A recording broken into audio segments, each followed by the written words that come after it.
So I want to talk about the mistakes I personally made with my own panic disorder, my anxiety, and the mistakes I made with my recovery, and what kept my anxiety alive in me. Do I still have anxiety? Yes. Do I still have panic attacks? Yes, but not as much as I used to. When I first started having panic attacks over 2 years ago, I would get them. I think at the worst, I would get them as soon as I woke up. What I mean by as soon as I woke up, once I'm fully awake, that's when I can feel the panic, the anxiety creeping up on me. The symptoms come. Sometimes the symptoms comes and then the anxiety, the panic attacks comes right after. Sometimes the panic comes and then the symptom comes after. So for example, if I'm dizzy, instantly that's gonna throw me into panic attack. If I'm panicky and I don't feel dizzy, I might stop feeling dizzy later. But the mistakes I personally made is you know trying to calm myself down when I'm panicky. I'm telling myself things like, "Oh, um, I'm okay, I'm okay, I'm okay." There's nothing wrong with me. There's nothing wrong with me. By me telling myself that it doesn't really help because I'm just gonna get more. My brain is telling me, yeah, if you're okay, why are you feeling this? If this is on the anxiety, why are you feeling this way? This can't be anxiety. It's like my brain is telling me the opposite of what I'm trying to tell my brain. So it's like you're talking to a second person inside your mind, inside your body. If that makes sense. It's like when you're working and you're trying to like solve a problem, like you're doing your homework and you kind of talk to yourself. You're thinking in your head out loud, like you're talking to someone else.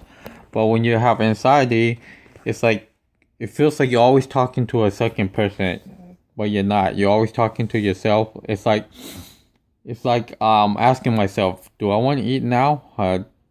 And I don't want to eat now. And then you realize you've been talking to yourself for the last half an hour while your stomach is growling. You know you're hungry, but it's like you're asking yourself, am I hungry?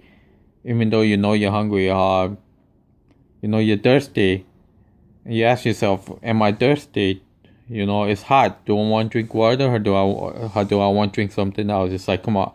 When it's hot, you want to drink water. Things like that. It's like when I have anxiety, I start talking to myself more, and then I talk to myself so much that I can hear my own voice in my head, and it's so annoying at times. It's like I can hear myself. If I close my eyes, I can vision my own face.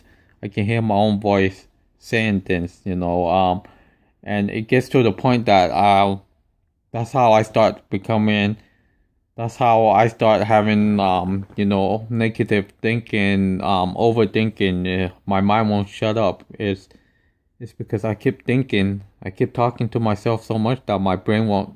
My brain doesn't know when to stop thinking. My brain is not going to tell me, "Hey, shut up," so I can ease off and you can sleep. When you think so much that you can't sleep because your brain is so active, it doesn't know when to stop thinking. It doesn't know when to shut down.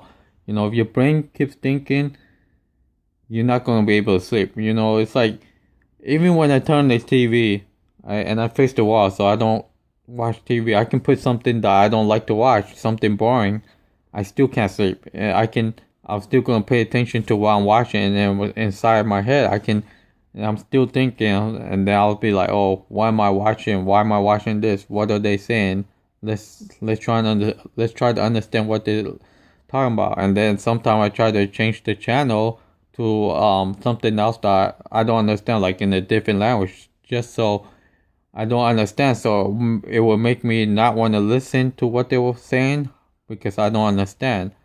That doesn't work. And then I start saying, oh, maybe I should learn this language. If I'm watching this, maybe I want to learn this language. It's like whatever I'm doing, it's like I'm trying to think about it. It could be the simple thing like eating. Oh, do I want to use a spoon, chopstick, whatever? Am I going to drink water with ice or without ice? Things like that. It's like you have to think about what you want to do with anxiety. That's what happened to me, and by me doing that, my brain didn't know when to stop thinking. It's because of myself. It's because I'm telling my brain that I want to think. I want to use my brain to think. I want to solve problems. But when it comes to thinking, do you want to eat? What you want to eat? Um, Asking yourself, am I tired? Or am I tired enough to sleep? Am I hot enough to drink water? Things like that. You shouldn't have to think about it. You should just go and do it. Like, oh, I'm thirsty. Let me just go get my water. Instead of saying, oh, I'm thirsty. Let me go get my water. I should just get up and go get water. It's like once I have anxiety, I have to think about the simplest things that I want to do. Oh, I just woke up. And I'm fully awake. I'm not tired. Should I go brush my teeth now or should I brush my teeth later? The answer to that is I should just go and brush my teeth right now. Why am I thinking should I go or should I not? I should just get up and go. So by me thinking so much, I'm just telling my mind I don't know when to shut up. My brain doesn't know when to shut up, so I couldn't sleep. You know, now my mind is different. Now I'm not like telling myself, oh, I need to do this, I need to do that. I'll just do it. If I'm hungry, I'm just gonna go eat. If I'm not hungry, then I'm not gonna eat. I'm not gonna ask myself. So by me doing that, my brain is not as it's not hyperactive. Hyperactive meaning your brain doesn't know when to stop thinking. Things like that. So I'm not getting negative thoughts as much as I used to. Negative thoughts, a lot of people know what negative thoughts are, but when you have negative thoughts, then you're gonna start thinking a lot too. So, right now I'm having a hard time breathing. I'm not really having a hard time breathing. Just like my breathing is not right now, so I'm feeling anxiety. So you're gonna hear me go for a few times, but that's what one of my mistakes was. The other one was Googling my symptoms. I'm pretty sure a lot of us that has a panic disorder Google our symptoms. When you Google chest pain, what's the first thing that pops up? You're having a heart attack. Hurry up, call 911. Numbness, weakness, having a hard time talking. Your face is sagging down, dripping down. You're having a stroke. Call 911. You're having a headache, head pressure, anything with blurry vision, anything with the head, the brain, tumor, brain cancer, things like that. Things. So by me doing that, I start becoming afraid of my symptoms. By me being afraid of my symptoms made it harder for me to leave my house, because when I leave my house and these symptoms come up, I'm gonna start thinking, oh my god, I'm gonna have a heart attack in the middle of the street. No one's gonna see me. So it's not really the outside world that only scares us. That when you have, especially if you're housebound, it's the symptoms itself that's scaring us. That's stopping us from wanting to leave the house. It's not actually the outside world, if that makes sense. We want to be able to go outside. We want to be able to go outside for a walk, a jog, run, go places. We want to go to the mall. We want to go out. We want to go out and eat. We want to go on vacation. We want to go out. We want to go outside, get the mail. We don't want to go outside and say, oh my god, I'm going to have a heart attack. I'm going to have a stroke and get my mail. I'm going to have brain tumor from getting the mail. It's not getting the mail. It's not going outside that's making us scared. It's the symptoms that we get that making us not want to leave the house. We're afraid that we're going to embarrass ourselves. It's like myself. I don't want to go outside and start freaking out in front of people, especially in front of strangers. Think about it. If you go to the mall and you have diarrhea in the bath, and you're going on a holiday and the bathroom, there's a long line in the bathroom, how are you going to feel if you have diarrhea and then your stomach is growling and then you feel like you're going to shit yourself and you actually do? How are you going to feel doing that in front of hundreds and thousands of people that you don't know, you're gonna feel embarrassed, right? I know I would, and that's the thing. When you have a panic disorder, you have like myself, I have upset stomach, and I randomly have to use the bathroom, even if I just went to use the bathroom for just a minute ago. A few minutes later, I have to go again. So when you have upset stomach with your anxiety, you're gonna say, "Oh my God, I need to hurry up and run home. I need to use the bathroom. I don't want to shit myself, piss my own pants, and have people walk behind me and see it. My pants which feel shit or look like I pissed myself. Things like that. You know, then you're going, and then where if you get so dizzy, you start walking around like you walk on the streets. Like sometimes when I'm walking and when I get so dizzy, I'm trying to walk in the middle of the sidewalk. You know how there's like little blocks in the middle of the sidewalk. There's like a line. I try to walk straight, so to let my brain know that I know I'm not moving. I'm not moving left and right. I'm just going straight. But when you feel dizzy, you feel like you're drunk. You don't want people to think, oh, this guy is drunk.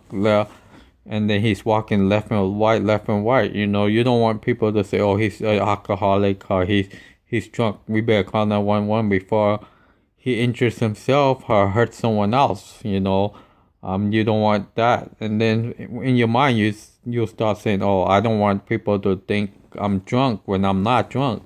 Things like that. And I have a fear of throwing up. What if I go outside and I feel nauseated and I throw up all over myself? I'm gonna start panicking. Not only am I gonna panic and embarrass myself, I'm gonna vomit all over myself, and then I'm gonna run home. People gonna look at me. What are they gonna say? Oh my God, there's something wrong with this guy. Then I'm gonna start saying, oh, I can't go outside because everyone is gonna say, oh, he's the one that threw up all over himself. He's the one that walked around drunk. He's the one that started freaking out for no reason. He's the one that started shaking when he was trying to cross the street. What's wrong for him?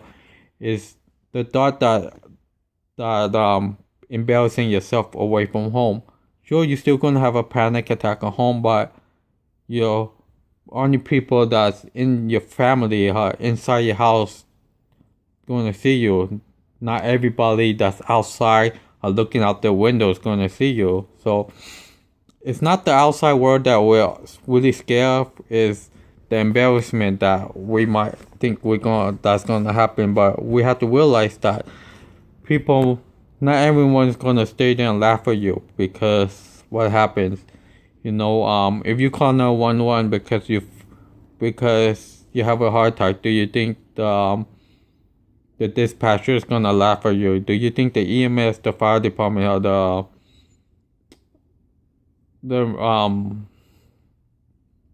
whoever is gonna come to your house is gonna help you? Do you think they're gonna laugh at you? No, because their job is to save you. Do you think if you're gonna have a heart attack in the middle of the street, people are gonna laugh at you? No, because that's not something that people are gonna laugh at. That's a serious no. People might look at you and say, "Oh, are you okay?" They might give you a look, not because they're laughing at you. It's because they're worried about you. When I had my second overall panic attack at the mall, I was so out of it. I had that detached feeling. I was so scared. I was like, "What's this feeling?" And I couldn't leave the mall because when I was looking at people, I kept thinking they're judging me, how they're laughing at me, and I feel so out of it. I sat in the middle of the hallway of the mall, right? I couldn't find a seat, so I sat on the floor. People were looking at me. I had people come up and look at me while I was sitting down. So I had one person looked at me concerned, but she didn't stop and say anything, but she was just concerned. And I had my daughter with me, and she told me, oh, that lady kept looking back with a concerned look. She kept looking at me like this. Like, oh my God, I hope he's okay. But at the same time, she didn't want to come up and say, to make it worse, anything like that. So we have to realize, not everyone's gonna laugh at us because of whatever. You know, there are millions, if not even billions, of people that has a panic disorder or some other or something else that's going to do with them. So you never know. There's a chance that you can go out for your exposure therapy, and that person that you think is laughing at you, pointing at you, judging you, that person might actually have the same disorder you might have. So, like myself, if I walk and I see someone freaking out, or whatever, I might say, hey, I have a panic disorder, um, and I notice you freaking out. Do you have it too? And that person say, oh my God, I do. And that person can say, oh, I thought you were judging me. I could say, no, I know how it feels. I have a panic disorder, you know. So you just have to. We just have to realize that not everyone out there is going to be laughing at us, pointing at, you know, there are people that has cancer. Do you think people gonna walk around laughing at someone that has cancer? No. You know, people in the military could have, you know, could have a missing limb on the legs, the arms, whatever, from like explosion or whatever. You know, no one's gonna laugh at them because of whatever. You know, if someone's blind, you know, I'm not gonna laugh at someone that's blind. I'm not gonna laugh at someone that's deaf because I'm different from them. You know, um, so it's hard when you have a panic disorder because you're gonna start thinking everyone out there is gonna judge you. But like I said, there are hundreds, thousands, millions, maybe even billions of people that has this panic disorder. If not a panic disorder, they have something else in their life that, you know, they're keeping a secret. They're worried about someone else finding out, or they're worried about people laughing at them. So they try their best to hide it. You know, when I'm walking, I'm not trying to hide my panic disorder. If someone asks me, "Are you okay?" I'm gonna say, to be honest, I have a panic disorder. So I'm feeling panicky right now. And if they say, "What can I do to help you?" I'm gonna say, you can just talk to me, but please don't ask me, am I okay now? Things like that. Because if someone asks me, am I okay now? And I say yes, and they ask me, am I okay again later? I'm gonna start thinking, am I really okay? Am I just saying that because I don't want them to ask? You know, it's okay to say you're not okay, but you know, you can just say, oh, this is what I'm having a panic attack. This is how you can help me. You know, if you want to help me, this is how you can help me. You know, everyone has a panic disorder.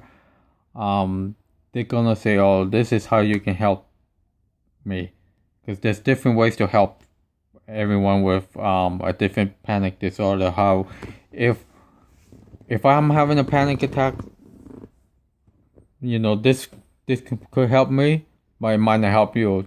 Something that could help you might not help me. You know, so another thing with my recovery is you know, another thing with my mistake is asking someone. Like when I feel, if I'm looking like at the corner or something, you know, when my anxiety was really bad, sometimes if I'm looking at the corner of, like, say, a picture frame, a lot of times, sometimes it looks like it's kind of slanted down, and I'm not looking at it like it's not exactly right in the middle of my face. It's like towards the left or towards the right. Like right now, I'm looking at a picture frame type of thing. I'm sitting right here towards the left of my living room, and the picture frame is more towards the right of the living room. So at the angle I am at, it looks like it's kind of slanted this way and tilting down. So if someone was here next to me, I will ask that person, does that picture frame looks like it's tilted down? Sometimes I get the sensation where it looks like it's zooming in and out, zooming in and out. It's like my eyes are trying to focus on that picture, you know, how whatever I'm looking at, and then that person say no, and then in my mind I say, oh my God, there's something wrong with my eyes, It's like sometimes you're gonna like last time when there was an earthquake. I live in California, so earthquakes are pretty common here.